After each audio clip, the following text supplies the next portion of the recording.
Ananta Koti Vaishnavinda ki jai. Nama Acharya Shri Haridas Thakur ki jai. Prem Zagaho Shri Krishna Chaitanya Prabhu Nityananda Shri Advaita Gadadhara Shivasari Gaur Bhakta Brinda ki jai. Shri Shri Radha Krishna Gokopinath Shamakunda Radhakunda Giri Govardhan ki jai. Shri Vrindavan Dham ki jai. Shri Mayapur Navadip Dham ki jai.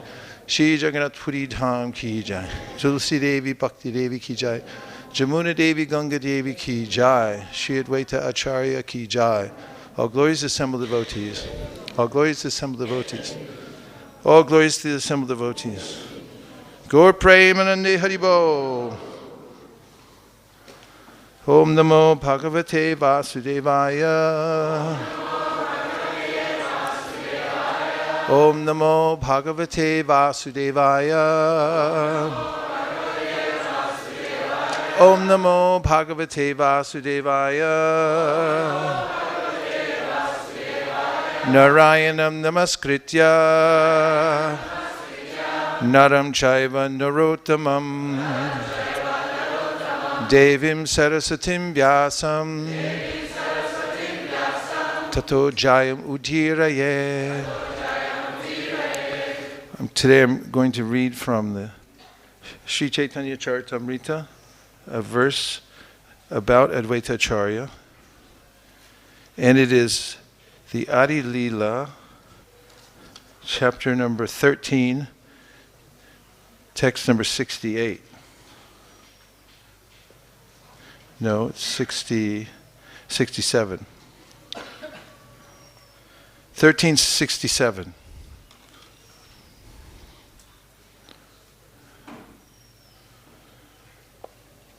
Kintu sarva loka deki Krishna Bahrumukh Bishai Nigama Loka Dheki Payadhuk.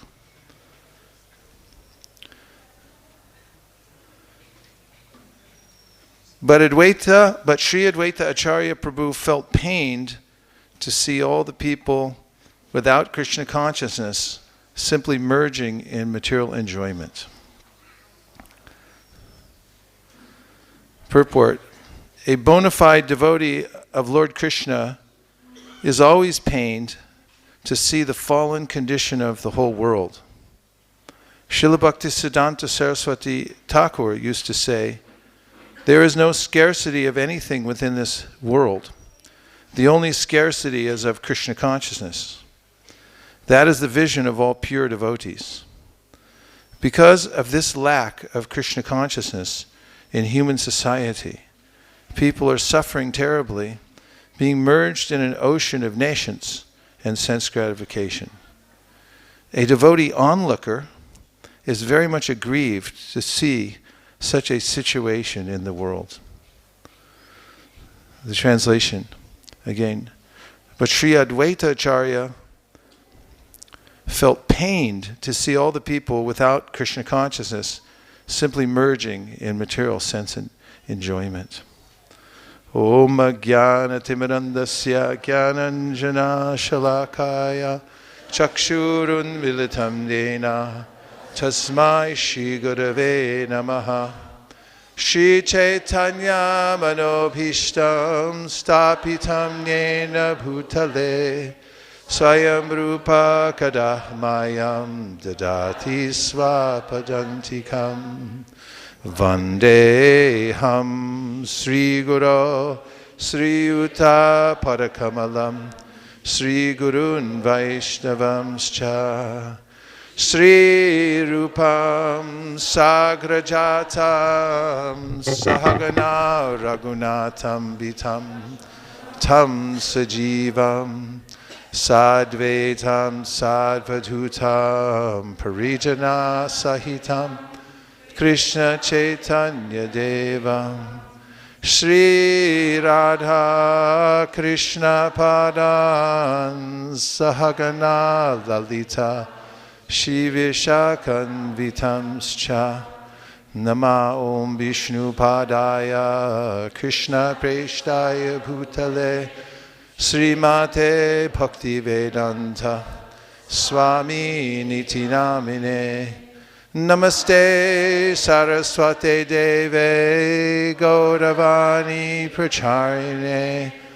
Nirvishesha Shunyavadi Paschatya Deshatarine Namaum Vishnu Padaya Krishna Preshtaya Bhutale Srimate Bhakti Siddhanta Saraswati Tinamine Shri Varshabhana Videvi Daitaya Kripabdaye Krishna Sambandha Vijnana Dayane Pravave Namaha Madhuryo Jvala Premadya Shri Rupanuga Bhaktida Shri Gaura Karuna Shakti Vigrahaya Namostute Namaste Gauravani Shri Murtaye Dinatarine Rupanuga Virudhapa Siddhanta Dvanta Harine Namo Gaurakishoraya Sakshad Vairagya Murte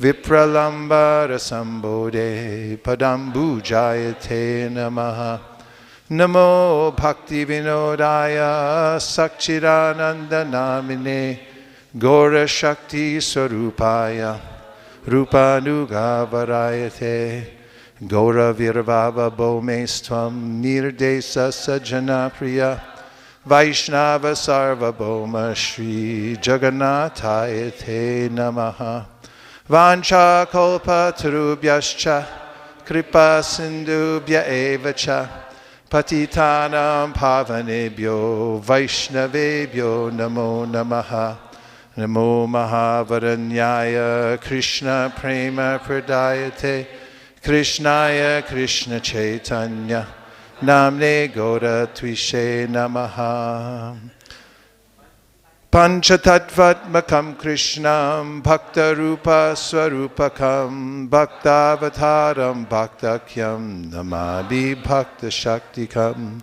He Krishna Karuna Sindho Dina Bandho Jagatpate Gopesha Gopika Kanta Radha Kanta Namostute Jayatam Surato Pangor Mama Manda Matirgati Matsarvaswa Padambojao Radha Manana Mohano Divya Vrindaranya Kalpadrumada Srimad Ratnagara Singhasanasta Srimad Radha Shila Govinda Deva Prishtali Bi Sevya Manus Madami Shriman Rasarasarambi Vamshivata Tatastita Karshan Venu Swaner Gopir Gopinatha Sriyestu Naha Tapta Kanchana Gaurangi Radhe Vrindavaneshwari Vrishabhanu Sute Devi Pranamami Hari Priye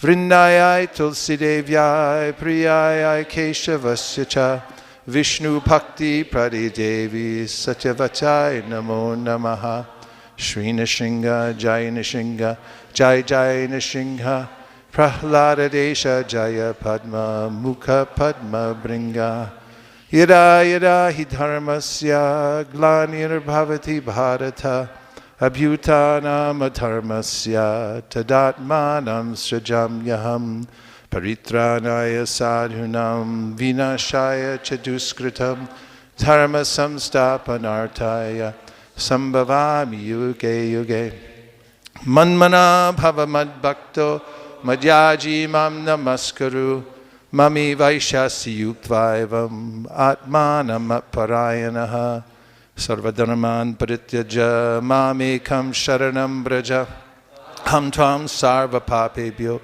Mukshayishami Masuchaha Shushushro Shuradhanasya Vasudeva Kataruchi Syan Mahat Sevaya Bipra Punyatirtan Shevanad Shrinvatam Swakata Krishna Punya Shravana Kirtana Hridyantaksto Hyapadrani Vidunoti Suritsatam Nashta Praeshu Bhadreshu Nityam Bhagavata Sevaya Bhagavati Utama Shloke Bhaktir Bhavati Naishchiki Tadarajas Tamo Bhava Kama Loba Dayaschaye Chaitayatera navidham stitam sattve prasidati.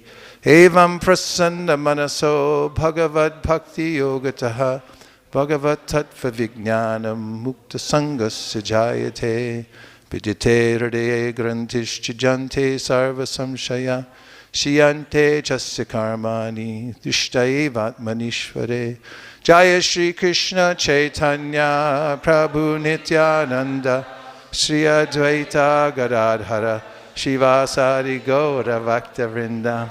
Hare Krishna Krishna Krishna Hare Hare, Hare Rama Rama Rama Hare Hare. Gaur Premanande Hari Hari Bol. My obeisances to all of you at your feet. I'm very happy and honored to be here in Mayapur and on Srila Advaita Acharya's Divine Appearance Day. And Srila Advaita Acharya is like our patron saint because he presents himself as a devotee, even though, as mentioned in the Sri Chaitanya Charitamrita, Mahavishnu Jagat Karta Maya Yasrajat Yada Tasyavataram Isham Tam Advaita Acharyam Ishvara. The Advaita Acharya is non-different from God. He is the Ishwar, but he's the incarnation of Mahavishnu, or a Kala, a part of Mahavishnu that comes to a specific function here in the material world. And ontologically, if we look at the situation of Mahavishnu, we have the Shastras which describe Eko Bahu Shyam, that the Lord has become many, actually for his own enjoyment. And some of the living entities get the wrong idea about that. And instead of being appreciators of the Lord, they take an adverse mentality. Bhayam dvitiya binibesha tasyad ishad aphe tasya viparya yosmiti. They get turned around. And out of compassion for the souls who are wayward, that the Lord, as Mahavishnu, manifests again and again the material worlds, called his Shristi Lila. And in this Lila, he takes great efforts in many, many different ways to rescue the living entities from the material world. The personified Vedas we'll find in the 10th canto of Srimad Bhagavatam begin with Jaya Jaya Jaya Jam.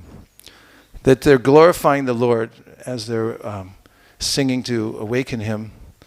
And they're saying that you have victory on all sides. Jaya Jaya. And this the greatest of all victories that you have. And they say the most glorious of all pastimes, as Prabhupada puts it in the Krishna book, is your pastime of rescuing the conditioned souls from the material world. The most glorious of all pastimes. And this is the mood of Mahavishnu because, as is mentioned in the Brahma Samhita, Mayaya Ramamanasya Naviyogas Tayasaha. He is connected to the indirectly connected to the material nature, although he always stays aloof because he's the Supreme Personality of Godhead. Nonetheless, he has some connection with the material creation because he has an interest in it.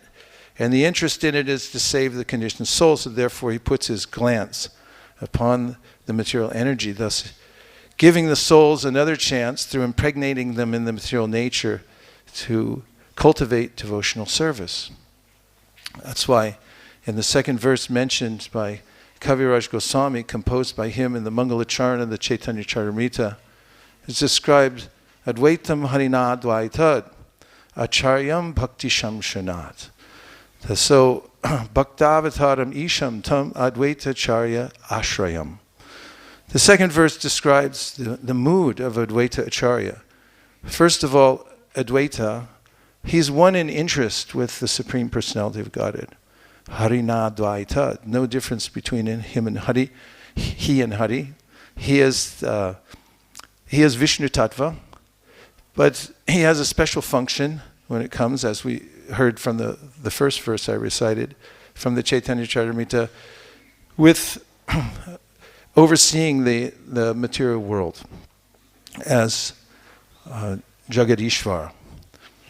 And his mood of Acharya Bhakti Shamshanat, means that he's called Acharya. We never say just Advaita. We always say Advaita, because as an Acharya, Bhaktavataram Bhaktam Tvam, not only is he teaching bhakti, but he comes as a bhakta. Now, how beautiful is that? That God himself incarnates as a devotee. And not just any devotee, but a devotee who is Mahavishnu. And we can see from the prayers personified Vedas and other Shastras that Mahavishnu has a special interest in the souls in the material world because he is somehow connected with the Shrishti Lila. And therefore he empathizes with the souls. He knows what they're going through. He knows what we're going through. He knows what I'm going through here in the material world, and therefore has a sense of deep empathy for the souls in this world. And therefore, what an event it is that when that Supreme Personality of Godhead, who's the control of everything, omnipotent, manifests himself here in the material world just to reclaim the souls of the world and give them an opportunity to go back home, back to Godhead. Interesting lessons from the life of Advaita Acharya, one of which is that living entities have a mind of their own. Although he's the Supreme Personality of Godhead, Advaita Acharya, when he appears in this world, has sons, 6 of them. 3 of them, headed by Achyutananda, become devotees. And 3 of them give up the path of bhakti and go elsewhere.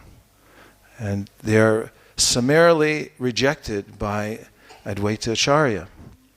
So what does this tell us about the nature of the living experience? The soul itself has volition. Doesn't matter proximity to the Supreme Personality of Godhead or situation. The soul can, at any time, decide to use his free will to reject the Supreme Personality of Godhead or to cooperate with him. That's some solace, isn't it? Do you see the solace in that? You see what I'm saying? Do you see what I'm thinking? Just that oftentimes there's a sense that, well, okay, let's just say with raising children in Krishna consciousness, that they should definitely become devotees. But if the sons of Advaita Acharya can say, so long, I'm not interested, I've got a different idea, then can't any living entity born in any family, no matter how well we prepare them, and we know that the atmosphere in Advaita Acharya's house was pristine with bhakti, so what can we expect from the living entity? What do you think? So don't be surprised if living entities do crazy things, because they're tatastha, and tatastha means they can be either here or there, or that they're neither here or there, or that they're open to suggestion and that they're vulnerable. So it's a lesson also to us that we have to be careful no matter what environment we're in to adhere to the mood and the methods of the acharyas, and particularly of Advaita Acharya, who's teaching bhakti. So Advaita Acharya is the Supreme Personality of Godhead, but he comes as a devotee, and then he gives us many lessons. Another lesson is how to start the Hare Krishna movement. Should I expand on that? Yeah. because he's the one who did it. But how did he do it? It's elusively simple. He got together at his house with a few devotees who are vitally interested in hearing and chanting. That's it. Well, not quite. There's one other part. But first I want to say that the Hare Krishna movement is based on Katyam cha tamam nityam. Katyam tash tamam nityam. Krishna says in the Bhagavad Gita about devotees, Machita makata prana bodhayanta parasparam katyam tash tamam nityam tushanti cha ramanti cha. They're enjoying and getting their satisfaction from mostly talking about Krishna. And how much do they talk about him? Nitya means, it can go on for millennia. You'll find that when you go into the prayers personified Vedas and Parikshit Maharaj asks a question about the purpose of the material world, then Shukadev Goswami defers to another conversation that took place with Narayan Rishi, and then in that conversation they're deferring back to a conversation with the four Kumaras. There's a long conversation about that. It's nityam. It goes on forever. So devotees want to engage in Krishna Katha. And this is what Advaita Acharya did at his home. And if we go to the Advaita Acharya's home, we'll find that it's a seemingly humble abode. Both in Navadvip, he had a house in Navadvip and also in Shantipur, which is 20 miles away. But in either place, you'll find a simple dwelling in a rather rural area. And even there, beyond the internet, beyond the reach of the city, devotees gathering together to speak about Krishna and chant Hare Krishna and worship Krishna. These are the three things that Prabhupada mentions that Advaita Acharya did at his home. This is the founding principle of the Hare Krishna movement. So I say that anyone who wants to start a Hare Krishna movement anywhere, of course we're all part of one big movement, but if you want to have an effect, then the effect comes from following the example of Advaita Acharya. And by the pure vibration, it's always amazing that Krishna makes all arrangements to provide spiritual paraphernalia and participants who want to take part in the Hare Krishna movement. He supplies them. It's not so easy, even if we go out for Sankirtan, to convert people, but we can find the ripe fruits. And we find them by making the vibration as pure as possible. And then Krishna makes them appear. So that's one aspect. Are you buying this so far? Okay. The second aspect is the loud cries of Advaita Acharya. And he cried out for the Lord. So this is the ultimate technique. If you want to change where you're at now, you don't like your current situation and you'd like to improve yourself. Anyone? Okay, at least 80%. Then there's a remedy. And Advaita Acharya taught this remedy. He first investigated what Krishna likes. And he discovered that Krishna likes tulsi. This is the simplest expression of bhakti, is to offer a tulsi leaf. What could be more simple? Krishna says, patram pushpam palam toyam. Just give me a leaf. And if you figure out what kind of leaf he likes best, and from your heart, you offer it to Krishna. And you say, Krishna, please help me be a devotee. Krishna, please help me what? What else? Say what else? What else do you want? Please what? Oh, we're not, the ambient noise, this is hard. Please allow me to render service to your devotees. That's good. That's a really good prayer. What else? Please allow me to be compassionate. Oh, okay, he wants to distribute more books. Yeah, that's a definitely unassailable method of spreading the Krishna consciousness movement. And the devotees want to express themselves, and we want something. You have to want something if you're a living entity, otherwise you're a dead stone. So what do you want? You can get it if you call out to Krishna. This is what Advaita Acharya showed. And what did he want? He wanted to save the conditioned souls. And out of submissiveness to Krishna, he said, I'm not capable. Krishna, you have to come. Please come.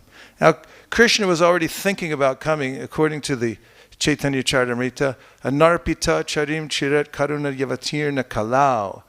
Krishna was thinking, for a long time, I haven't given my mercy in a very special way. And he could have come 2,000 years later. We would have missed it. But because of Advaita Acharya calling out, Krishna said, okay, I'll come now.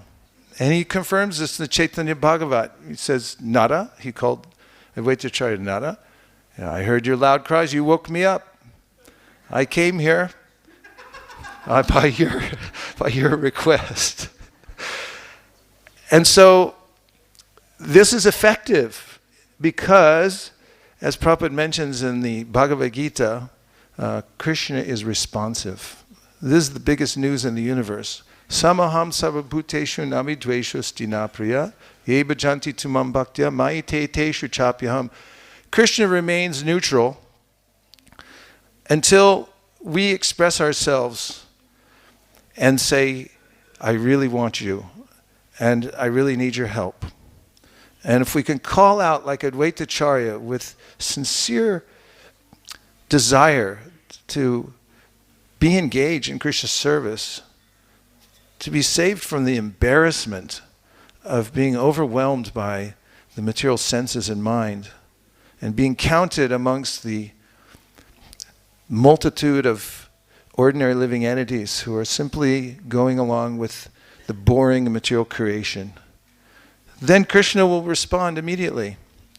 We may not see his response immediately, but he responds immediately as Gajendra in his prayers to Lord Krishna says, my Lord, you're never lazy, you're never alash. You're always attentive. Even before, Prabhupada writes in the purport, the living entity prays, Krishna is attentive and eager. He's practically leaning in to hear our intention. So when Advaita Acharya voiced his intention for the Lord and did something so simple as offer a tulsi leaf and say, please come, Krishna responded in such an amazing way. He came as Sri Chaitanya Mahaprabhu with the full force of his bhakti shakti to deliver all the conditioned souls in the material world. So one lesson is, you can start or restart the Hare Krishna movement. We had a japa circle this morning, and I came up with a mantra after hearing all the devotees' realization. You want to hear it? Don't complain, chant. It works much better. So if you decide that you want to change things, don't complain, just chant. Because if you chant, then Krishna will respond. And if you complain, then a bunch of other people will respond. And then it creates a network of complainers. And it's two different energies. Anyara evahur sambhavad, anyara ahura sambhavat, iti shushrumadhiranam yena stadvijichakshare. One result is obtained by worshipping the supreme cause of all causes, and another result is obtained by worshipping that which is not supreme. So Advaita Acharya showed us this principle. He wanted us to understand that the basis of the Krishna consciousness movement is the sound vibration that we create. And the more we purify the sound vibration, despite our external trappings, whatever they may be, the external trappings cannot hide the vibration. They cannot mask it. When the vibration is pure, it has its effect. It's laser-like effectiveness on the hearts of other living entities. Or perhaps more poetically, it's like saffron particles that touch the heart of the souls and change them. So our Krishna conscious movement begins, as Advaita Acharya teaches us, through Krishna Katha and purifying the chanting. And the second is, cry out. Don't mumble. Tell Krishna what you want. First of all, decide what you want. That's an interesting proposal. Because in seminars that I've been doing lately, in various corporate environments in Silicon Valley, I have a guided meditation in which I take people to a desire tree. And then they sit underneath it, and I fully explain what a desire tree is and what it can do for you.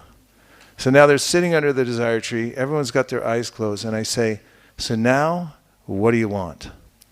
And a lot of people have a visceral reaction when I say that. I see they actually are jarred by it. And when later we open our eyes back up again and ask, what did you want?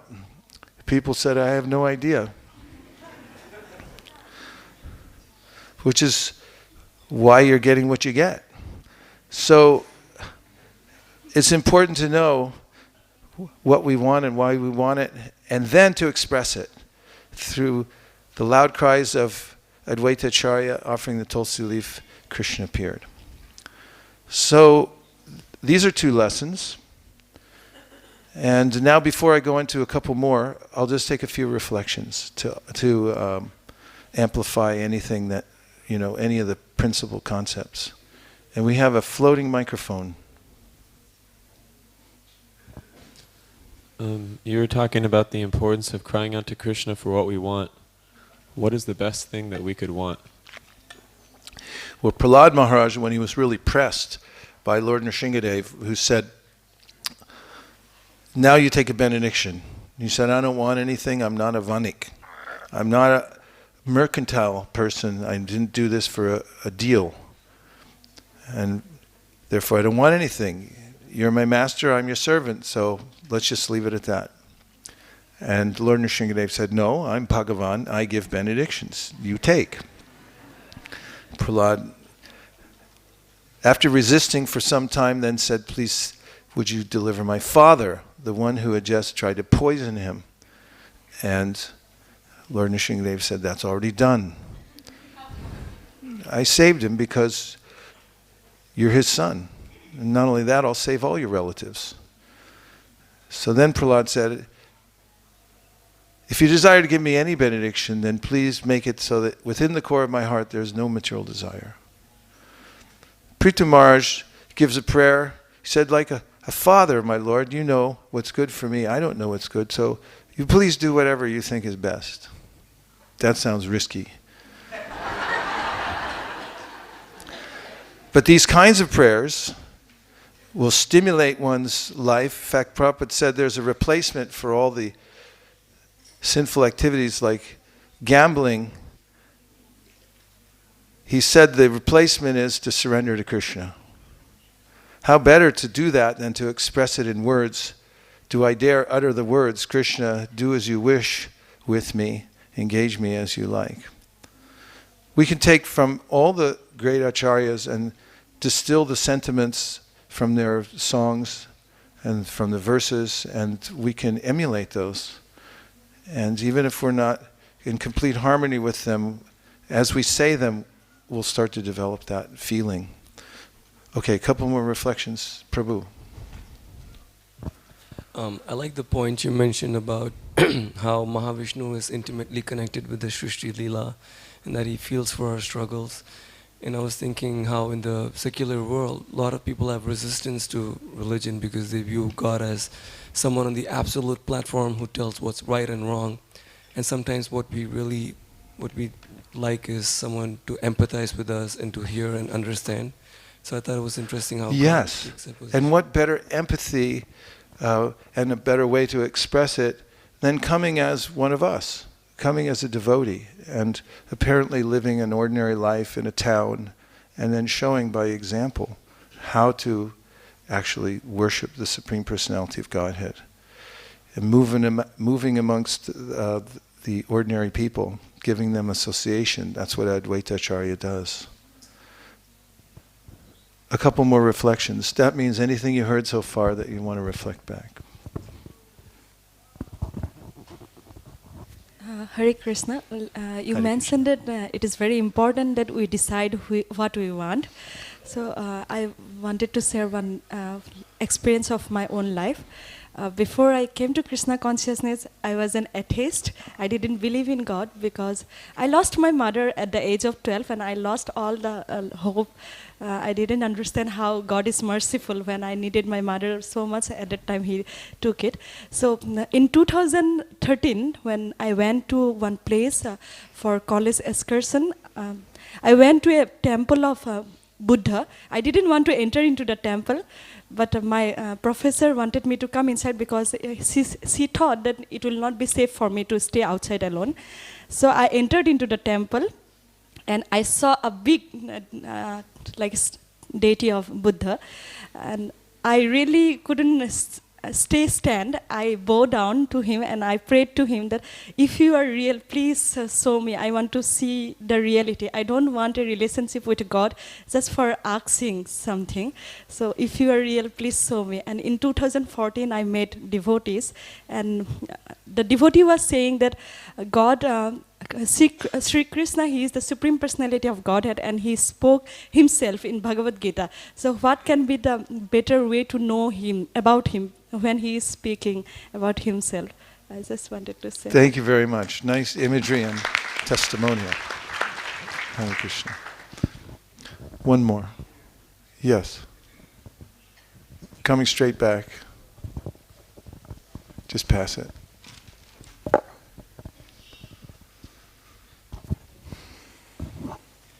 You mentioned that the opposite side of gambling is surrendering to Krishna.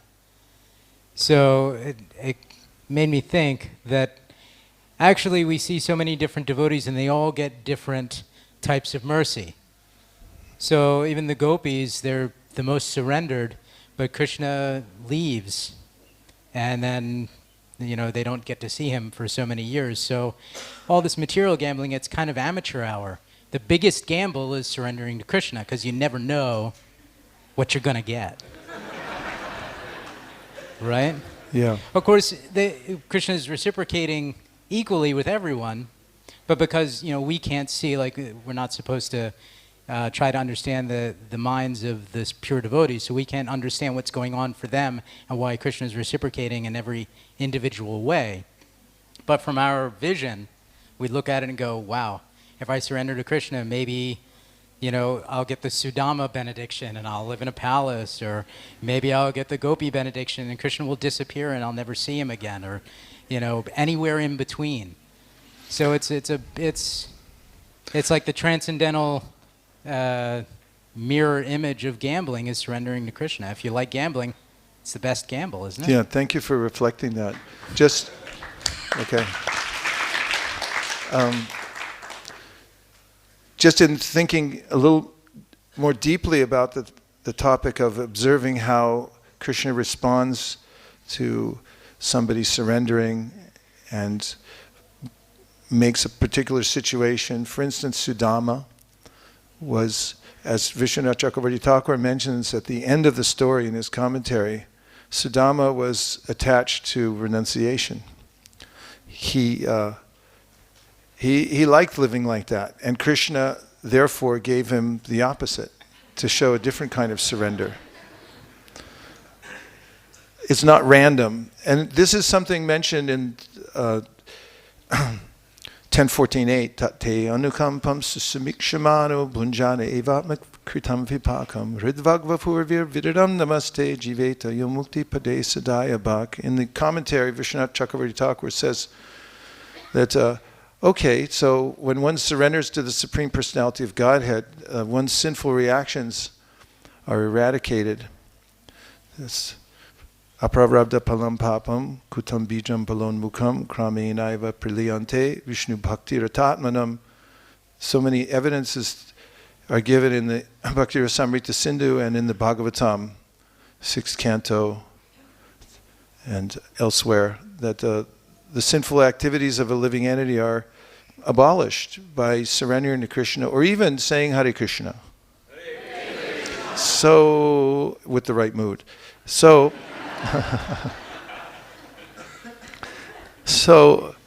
then Vishwanath Chakravarti Thakur says that Krishna knows the last vestiges of attachment that a devotee may have for the material world.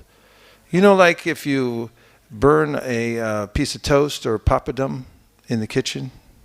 Has you ever done that? I know I've done it. And let's say you destroy the evidence.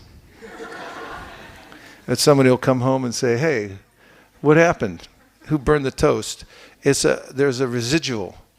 And so similarly, there may be last vestiges of attachment to the material world, and Krishna knows what they are.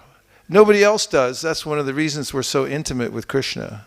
He's fully aware what the last vestiges of attachment I have for the material world. And for those who surrender and say, Krishna, okay, now I surrender. Please do it with me, what you like, or please help me to purify. Then he has custom-made sufferings. Custom-made. It's like, how did that happen? How did he know? How did this all come about? I was over here and it found me. That's Krishna's special mercy. Special mercy through which I can give up the last vestiges of attachment to the material worlds. So Krishna knows how to give benedictions. Things aren't as they seem here in the world. We find that every major event in the Srimad Bhagavatam, I would say 99%, are preceded by some bitter curse. And this is seemingly bad news, but ultimately there's a seed of mercy there that comes out because of the person doing the cursing. Thank you for your point. Hare Krishna.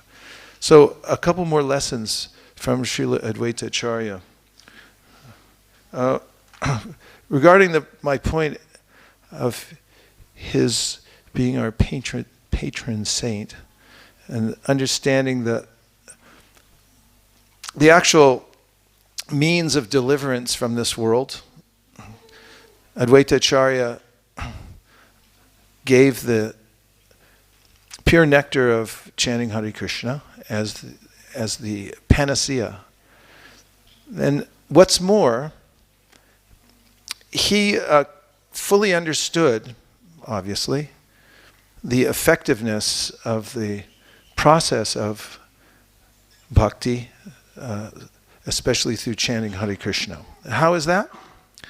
Because, as the Srimad Bhagavatam points out, Aho Bhatashwa, this is Devahuti, but Aho Bhatashwa Pachato Gariyan Ya Jiva Grevartate Namatubhyam Tepusta Paste Juhuvu Sasna Arya Brahmanatra Nama Grananti Ete. Devahuti said, oh, how wonderful it is that if somebody chants Hare Krishna even a little bit, it means just even once, using just the tip of their tongue, that person, even though maybe a shwapacha, that means when they go home for holidays, they have dog as their main meal. They cook dog at home. And even if a person comes from that background, if such a person is chanting Hare Krishna or chants Hare Krishna, then that person can rise to the level of eligibility to perform Vedic sacrifices, which means their prarabdha karma has been completely changed by the power of the chanting of the holy name. This has been an item of contention for millennia because those in the priestly caste like to claim exclusivity when they get the head job of telling people how it is. And then there's the reformers like Chaitanya Mahaprabhu and Srila Advaita Acharya who come and say, here it is for everybody, and here it is in the Shastra how it works. And that is that even if you're in the most lowly situation of all, if you sincerely take to the process of repeating God's names, then you come to the highest level. Hirata hunandra pulinda pulkasha bhirashumba yavana kasaraya yene chapapa yadapashra yashraya Shudyanti tasmai pravavishnave namaha. Shukadeva Goswami. That the most wayward of those who are distant from the Varnashrama system, have no conception of God, can become completely rectified and come to the highest level by the power of Vishnu coming through his devotees and by the power of the holy names. Prahlad Maharaj, Viprad Vishad Guna Yatara Vindanaba Padara Vinda Vimukat Shwapacham Varishnam Manye Chadarpita Mano Vachane Hitarta Pranam Punati Sakulam Natu Budi Manaha. Prahlad Maharaj reasoned, actually, in the beginning of his prayers, that what can I say, what can I do? All these demigods offer prayers to the Supreme Personality of Godhead and he's not appeased. They have all great qualities. And then he remembered Gajendra, Bhaktyatu Tosha Bhagavan Gajayutapaya. He was an elephant, but because he sincerely offered prayers to the Lord, he became rectified and liberated by the Supreme Personality of God. He responded, the Lord responded to Gajendra's prayers. They were so sincere. So then he says, I think, Buddhimanaha, Viprad, Vishad Gunayatad. Even if somebody is a Brahmin with all the 12 qualifications of Brahminical culture, if that person is not a devotee of the Supreme Personality of Godhead, then he can't even purify himself. But if somebody, even though he comes from the lowest background, is sincerely worshiping the Supreme Personality of Godhead through the process of bhakti, that person can purify not only himself, but his whole family, what to speak of others. So this is a principle that Advaita Acharya, it's easy to say these things, but to actually stand up for them in a social situation may be more difficult. Advaita Acharya did it. At the time of offering the Shraddha ceremony for his father, Advaita Acharya had invited all the greatest brahmanas, learned brahmanas, and there is part of the ceremony in which one offers the Shraddha Patra, a plate which is offered to the most accomplished and learned of all the assembled brahmanas. And the brahmanas who were assembled there were thinking, it must be me.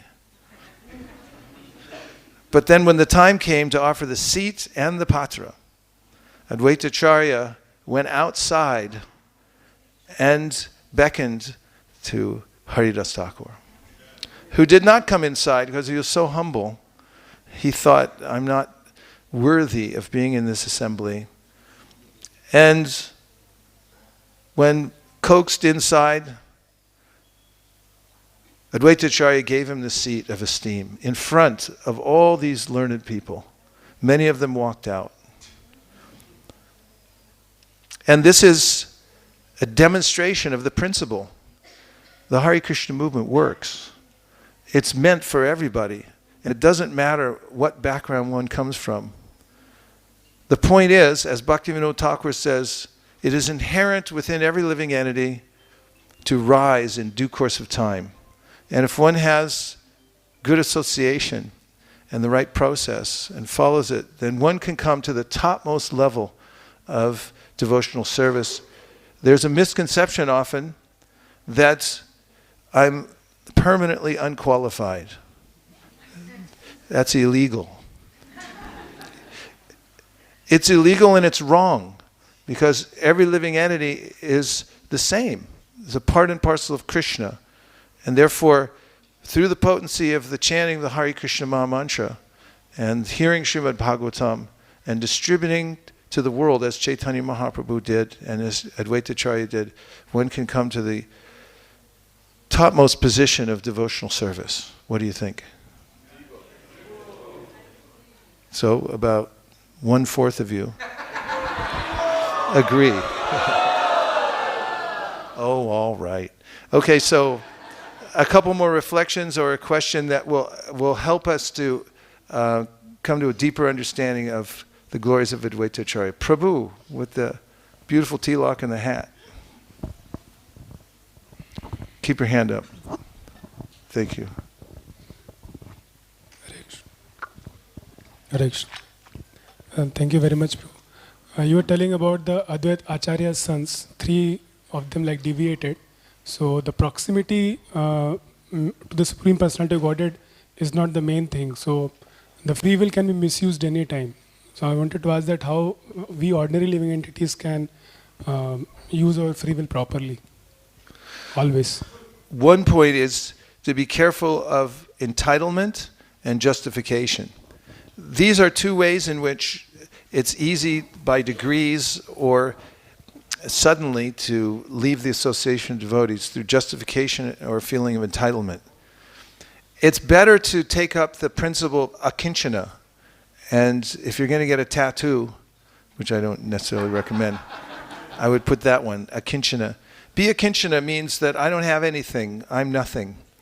Prabhupada writes that when one considers oneself liberated and then feels that I can take liberties because I'm at a certain level, this is the beginning of one's drifting away from the Supreme Personality of Godhead.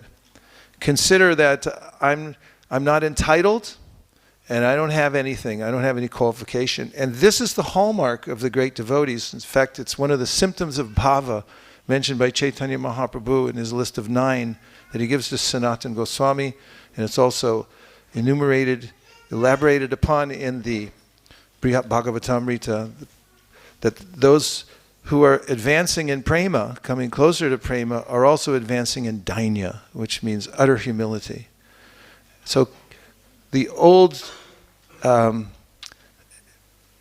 common advice, Trinadapi sunichena, tororapi suhishnuna, amanina manadena kirtaniya sadahari, applies.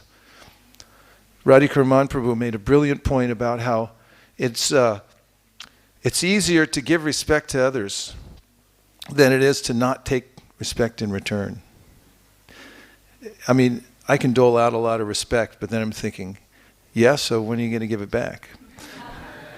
But if we're able to live in that realm of utter humility, and one may say, well, I'm not humble yet. So Narada Muni in Brihat Bhagavatamrita says that in body, mind, and speech, you should practice it at all the different phases of your life. And this creates a modicum of safety from becoming a headstrong, wayward living entity. I just mentioned also that one of the pastimes of Advaita Acharya and Lord Nityananda Haridas Thakur, and I want you to picture this, going door to door to spread Mahaprabhu's message. I mean, what would you do if you're at home, la-di-da-di-da, and next thing you know, the doorbell rings, and there's Advaita Acharya and Haridas Thakur at your doorstep. What would you do? I'm seriously asking. Huh? You'd invite him in? Yeah, well, they didn't necessarily want to come in. It's mentioned in the Chaitanya Bhagavat that Mahaprabhu told them means Advaita Acharya, Nityananda, and Haridas Thakur and other great devotees of Mahaprabhu to go out, Bolo Krishna, Bhajo Krishna, Koto Krishna Shiksha. Tell people these 3 things, he said. Chant Krishna, worship Krishna, and take Krishna's instruction from the Bhagavad Gita. And some people slam the door on them. Can you imagine that? Advaita Acharya is at your door, it's God, hello, and then, no thank you, I'm not interested. So don't feel bad when you're spreading Krishna consciousness. If someone says no thank you, remember Advaita Acharya, our patron saint, who went door to door and had the doors slammed on him. And Haridas Thakur, and Lord Nityananda, these are Vishnu Tattva at your door. So that's a meditation also on the urgent feeling of a devotee. We read in the Chaitanya Charitamrita earlier today, Prabhupada writes in a purport about Advaita Acharya that Acharya is one who takes serious interest in the welfare of others. And this is the essence of our Krishna consciousness movement, this sentence, taking serious interest in the welfare of others. In fact, the assembly at Naimisharanya was a 1,000-year seminar, pretty long. And the topic was how to do the best good for all the people of the world. That's what they wanted to know. They wanted to go through all the scriptures. Burini Budi Karmani Shrotavyani Vibhagasha. So there's so many things to hear about, so many things to discuss. But we want to know from you, Sutta Goswami, what is the essence of all those for how we can do good for others. And this is really the focus of Advaita Acharya. The reason he called out to the Supreme Personality of Godhead was he wanted him to come down and help the people. He was pained to see the suffering of others, to see the ignorance of others. He did everything specifically for us and for the people of the world. So on this day of Srila Advaita Acharya's divine appearance, we can take heart that he's with us. He's backing us. And he will support us. And he is our shelter. So we should employ all the techniques that he used. The loud cries. Don't be afraid to call out to Krishna from your heart and tell him how messed up your life actually is. I'm happy to do that myself. And tell him all the problems you have and say, Krishna, please save me. That Advaita Acharya did on our behalf and invited Chaitanya Mahaprabhu to come to this world. And remember the principle that Advaita Acharya taught, and that is that anyone can rise in due course of time. Doesn't matter how fallen you are, nobody is permanently disqualified. We can rise by the mercy of the Supreme Personality of Godhead. Thank you very much. Hare Krishna. Gaur Premanande Hari Hari Bo. Srila Advaita Acharya ki jai. Gaura Bhaktivinoda ki jai. Vansha kalpadrubhascha kripasindhabevacha patitanam pavanibhyo vaishnavebhyo namo namaha Ananta Koti Vaishnavinda ki jai.